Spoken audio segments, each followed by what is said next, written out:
قد افلح المؤمنون، اللہ نے قسم کھا کر کہا، قسم ہے اہل ایمان ہی کامیاب ہے، پھر بھی یہ کامیاب ہے۔ اتنے حالات اور اتنی مشکلات سے گزر کر، پٹائی بھی کھا رہے، ظلم بھی سہ رہے، فقر و فاقے کا شکار، تنگ دستی کا شکار، ہر طرح کا الزام ان پر، پھر بھی اللہ کہہ رہا ہے اللہ کی قسم یہ کامیاب ہے، یہ کامیاب ہے، یہی کامیاب ہے، یہ کامیاب نہیں، یہی کامیاب ہے۔ الذین هم فی صلاتهم خاشعون، جن کی نمازیں بنی ہوئی ہیں، نمازوں میں خشوع ہے۔ والذین هم عن اللغو معرضون، لغویات سے اپنے آپ کو بچاتے ہیں، لغو بات سے، لغو کام سے، بےہودہ ہر شے سے اپنے آپ کو بچاتے ہیں۔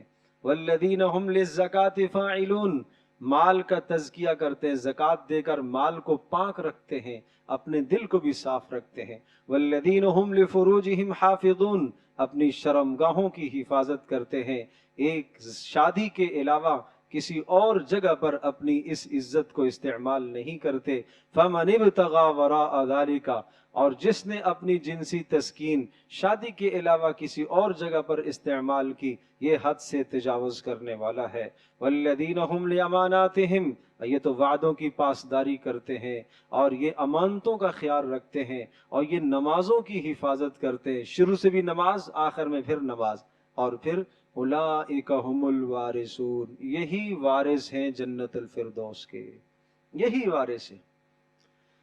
تو یہ باتیں جب صحابہ نے سنی تو دل کھل گئے، اے اللہ تیرا شکر ہے، اے اللہ یہ تکلیفیں، یہ مصیبتیں، یہ مشقتیں، یہ حالات، یہ پریشانیاں سب برداشت ہیں، کیوں؟ کیا اس لیے کہ اس پر ملنے والا اجر جنت الفردوس ہے، اور وہ جنت جس کی چھت اللہ پاک کا عرش ہے۔ سب کچھ قبول ہے، ایمان کی خاطر یہ ساری قربانیاں دی، یہ سب کچھ ایمان کی خاطر۔